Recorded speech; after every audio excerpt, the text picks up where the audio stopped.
Hello and welcome to the B2Beast podcast, the best place to collect killer ideas for big business. And today we have got a beast in the building. He is an elite expert in enterprise sales, a top-tier content creator on LinkedIn, and currently the founder of the ROI Shop, where he helps businesses and salespeople close more deals using interactive value selling calculators. Ladies and gentlemen, please welcome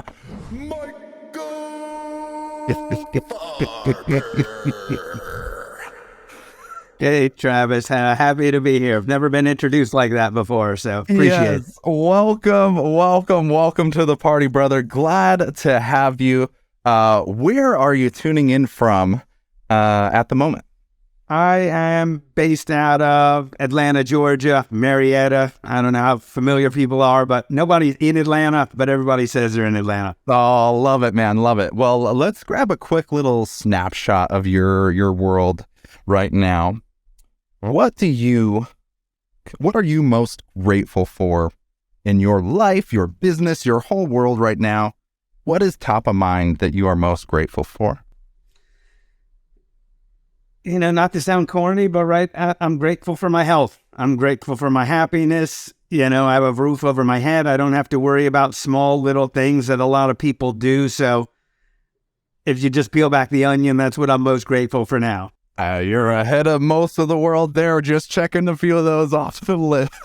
So very, very okay with that. And yeah, I've been following your journey, at least from the outside, the LinkedIn stalker version of following your journey for a while. And you've really built something super unique, something super innovative, and super valuable in the most simplest terms.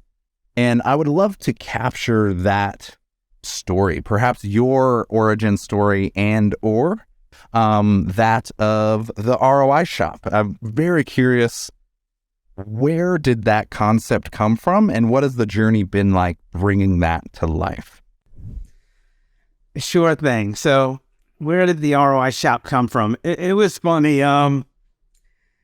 It was while I was working at Concur Technologies as a salesperson. I had a big opportunity, Bacardi USA. I'm sure everybody heard of Bacardi.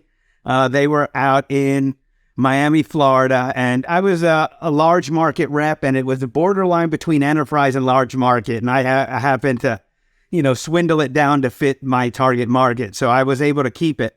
I was working with this controller whose name was Warren, and they wanted to move forward, and Warren goes to me, Mike, we want to move forward, but we're going to need a business case. So I'm like, all right, I know we have one of those. They rolled it out at SKO, 3 months ago. I'll fly down there a day early. We'll build the business case together. The following day, we'll have our demo, and that's that. So it took me a couple of days to actually get my hands on this calculator and about a week to muddle through it. And it was like most calculators, a complex Excel spreadsheet, tabs across the bottom. And like I said, it took me a while for me to feel even comfortable. So flew down to Miami, sat down with Warren, and we muddled through it together. By no means was I smooth at all. And after we got done with it, he goes, Mike, I got to tell you, this is one of the better calculators I've seen. So I thought to myself, I go, all right, I'm no schmuck here. Maybe I got a competitive advantage. I didn't enjoy the process, but from that point on, I started to utilize it in each and every deal. And after 4 times using it, it completely changed the way I sold. I knew who was going to buy, who wasn't going to buy, just the engagement level, the different kinds of conversations I was having, and it just completely changed. Anyway, that was around 2012. LinkedIn started getting really big, and I was getting hit up by recruiters. You want to change jobs. My territory at Concur was shrinking. My quota was raising. I was there for about 5 years. I'm like, all right, maybe it's time for me, to try something new. So I left Concur. I went to another company, and I was now one of 7 enterprise reps. And I sent out an email to all the reps. I said, hey, who has an ROI calculator? Because that's kind of how I knew how to sell. Only 3 responded back and they were all crap. And I'm like, oh my God, this is terrible. So I went to my VP of sales. I said, hey, I got a friend who's a wizard in Excel. This is what I used at Concur. Can he build this for us? I didn't want to just start building my own sales tool. I was there for a week. And he said, yeah, how much will he charge? He was going to do it for free, but I made my friend $3,000. And then it got me thinking, like, God, they were 80 million in ARR. Concur was 300 million in ARR. And it got me thinking about all the companies I worked for that either didn't have a calculator or had something crappy. And I knew there was a huge void in the marketplace. And that's what really got my gears going. Needless to say, I won't get into detail. I got fired from that company in about a year's time, and it really rubbed me the wrong way. I left software for a little bit. After a year doing stuff in Honduras, which is a completely other story, I came back and I told my friend, I go, you have to learn how to program. The company that fired me was my second customer. And so I sold to them, and then they brought me in to do sales training. So I'm training these folks that are like, did this cat get fired like a year and a half ago? So talk about nervous. That's the only time I've ever really been nervous is I'm going in there to do sales training for a company that fired me because they didn't think I could sell. So that's kind of the circle there. Wow. And what a symbolic moment for that to come full circle. And really be able to step into that same environment. I love that poetic little ending there of training the company you got fired from. That is beautiful. That is the power of the pivot, folks. Absolutely amazing. So what do you think in that journey for other folks that are either starting that process or they're in the middle of that journey, what type of signals or, I guess, data or social feedback were you looking for? A, to even recognize this was an opportunity, but B, then to actually make the leap and start building. Because that, we all have business ideas and podcast ideas and a book idea in our head, but at a certain degree, there has to be a threshold of rationality, of ROI, in general, for that threshold to be broken. So what signals were arising around you for you to start tuning into this opportunity? And what was the moment that you were like, all right, we got to take the leap. We got this. Would love to hear, because I know that is a ambiguous little chapter of the journey that some people can be stuck on for eternity. Would love to just hear and explore how that was for you. I think now is a pretty good time for folks to do it who've been laid off, because that's really what happened. I had the idea. I realized there was a huge void, but if I never got fired, I probably wouldn't have started it. I would have stayed in the path and stayed in enterprise sales, made good money and do all that. So I took a negative and made it a positive. And I think maybe a lot of folks who seen this downturn in economy. I think over the past few months, 300,000 IT salespeople have been laid off.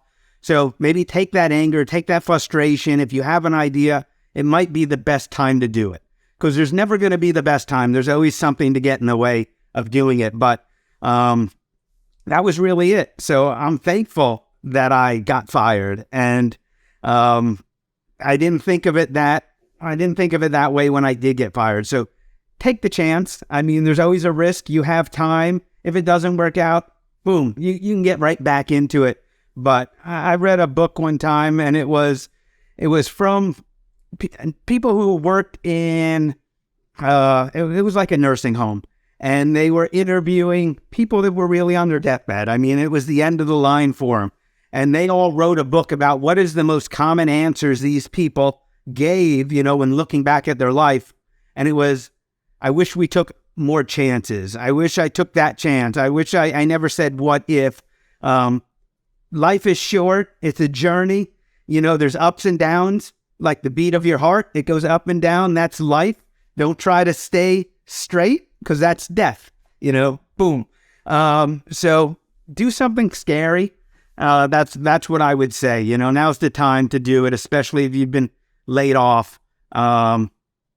what do you got to lose? Love it, love it, love it. It is a difficult piece of the journey, but there's really no other secret magic bullet other than you have to take the leap and fight through that discomfort or unknown, that ambiguity, those fears that all pop up. And for those that are mindful enough to adjust and pivot and everything along the way, that's just the start of the journey. And I know you've been building and shifting and kind of optimizing this along the way.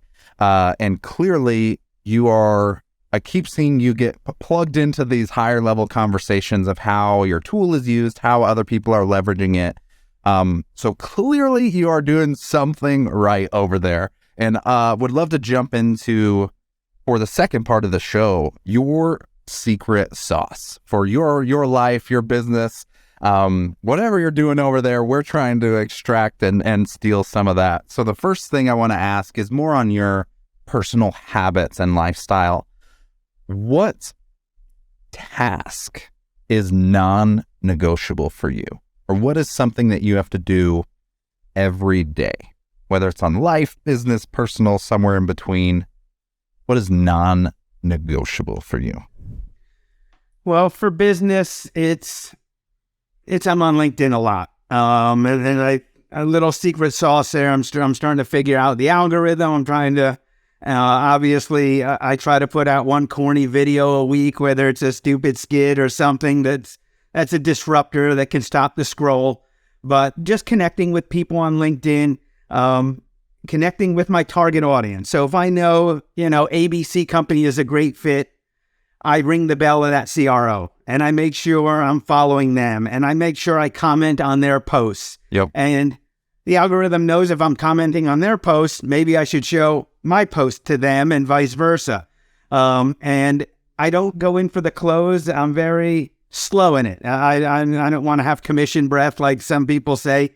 I can go slow with it and hopefully they'll like my style. They'll like my posts. I put a lot of energy into writing scripts.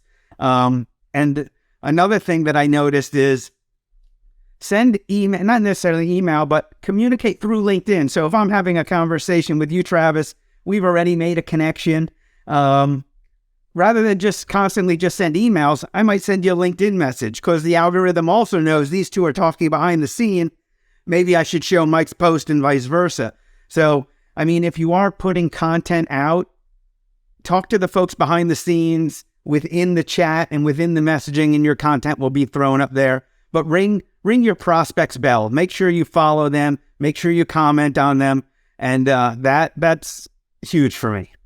It is a game changer. It's mind-blowing to me that so many people forget or intentionally neglect being social on social media. Yeah. Like, oh wait, what? I don't just get to repost my blog articles and tweets.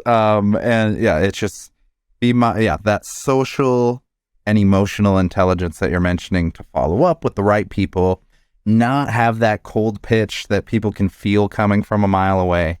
It is genuine relationship building for the long game. And those that are doing it right, it really does change the game, because I see it over and over. I watch the people that are doing it wrong and they burn out or say this is broke, it doesn't work. Yeah. And those of us that do see the light and are playing that long game are in situations like this. So love hearing that, especially from your world. Would love to tap into now more on your business side, your offer, your approach in general.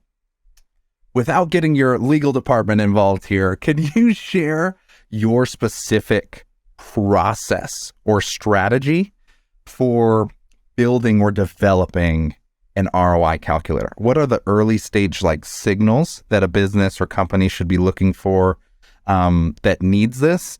And what's maybe the checklist or the steps or the stages that you would suggest they need to go through to get success out of this strategy or tool?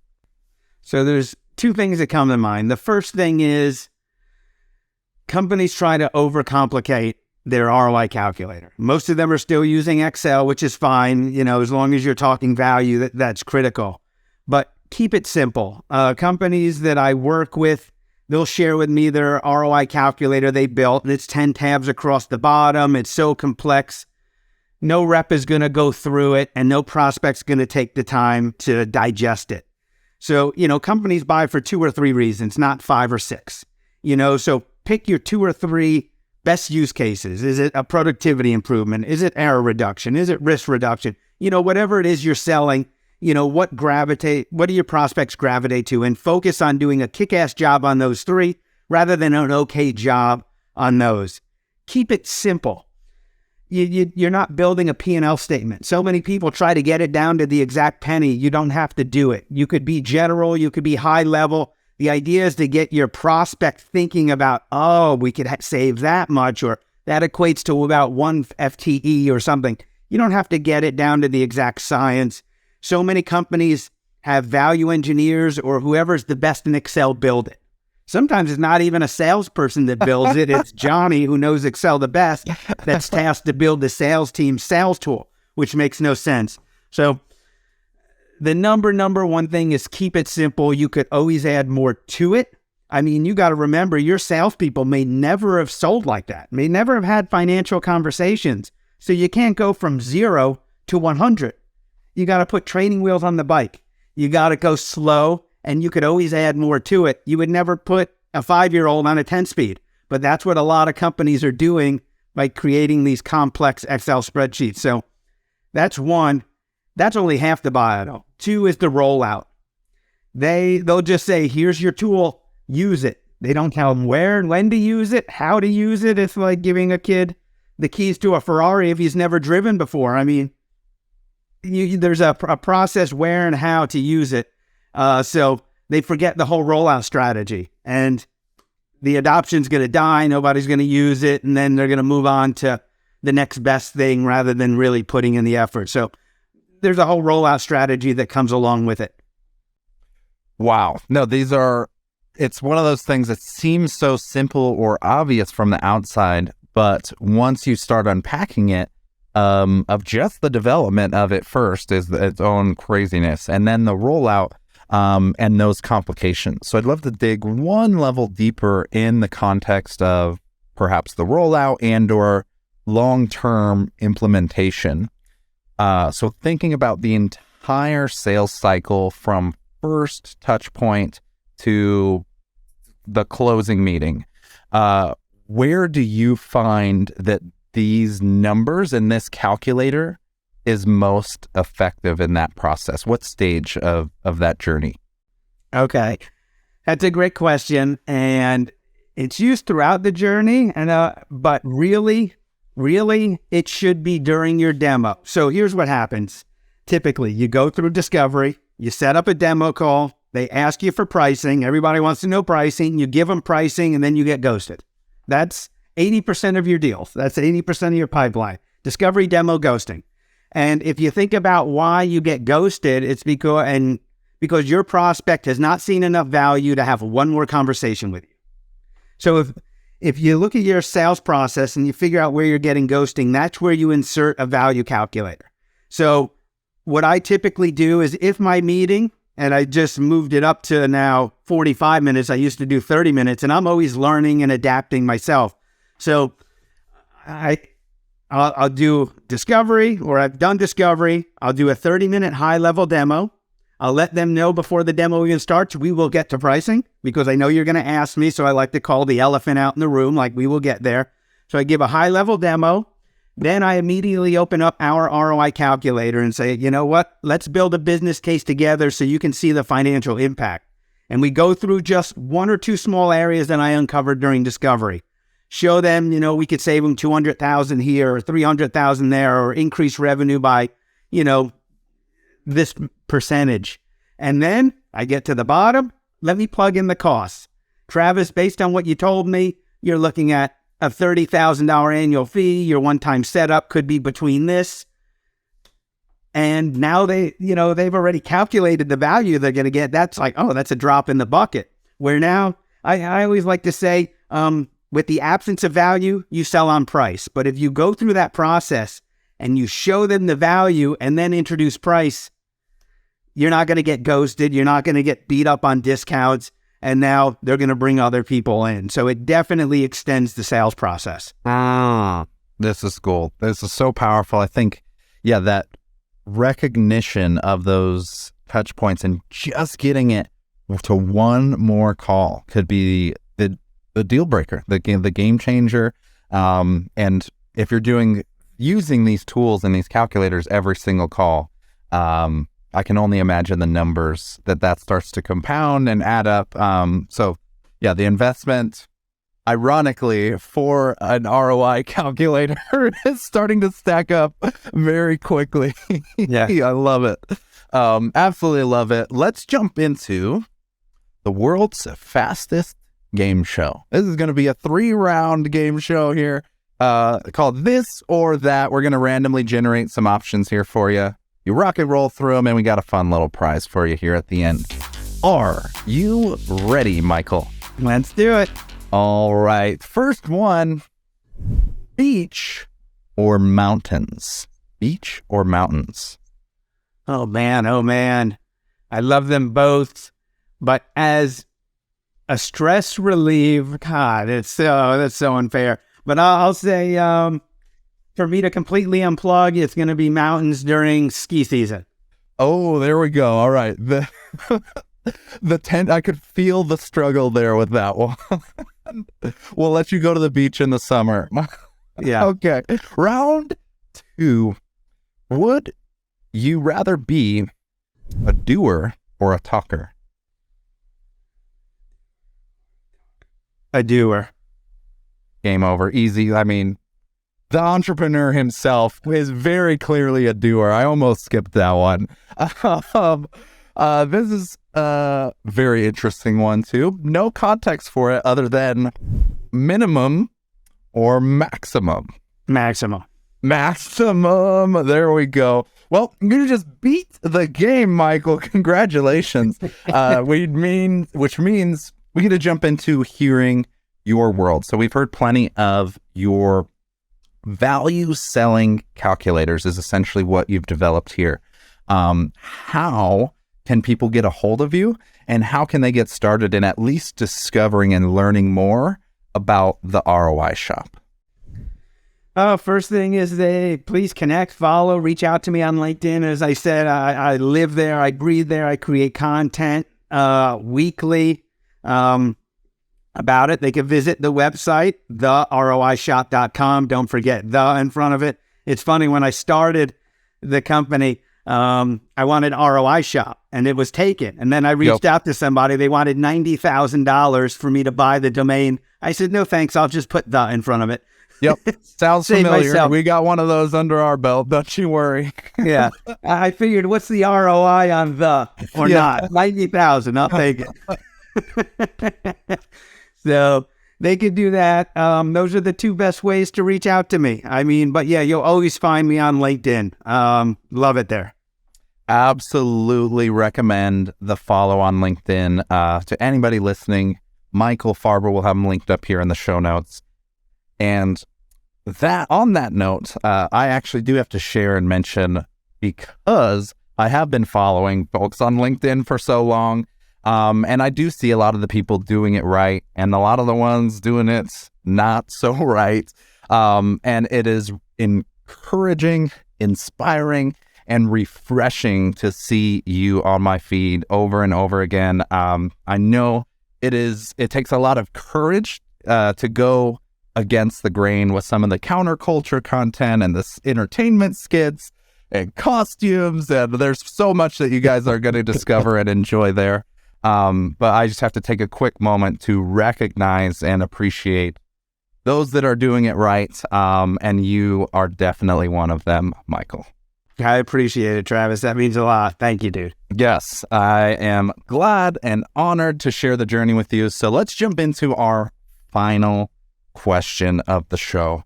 This last question is for one specific listener that might be starting their journey, or they're just stuck taking it to the next level. What final words of advice or motivation do you have to kick that listener into beast mode? there's no time like the present. Stop making excuses. Life will kick you in the teeth, and they're not going to make an excuse for it. So grab the bull by the horns, man, and just do it. You have absolutely nothing to lose. You really don't. You could pull the plug at any time, even if it's a month and you're like, man, this shit's not for me. I cannot do it. At least you took the chance. And you won't sit there on your deathbed wondering what could have happened. Boom! The ultimate one-liner to end there. Thank you guys so much. We appreciate you for listening to the Bee to Beast podcast. This has been Michael Farber.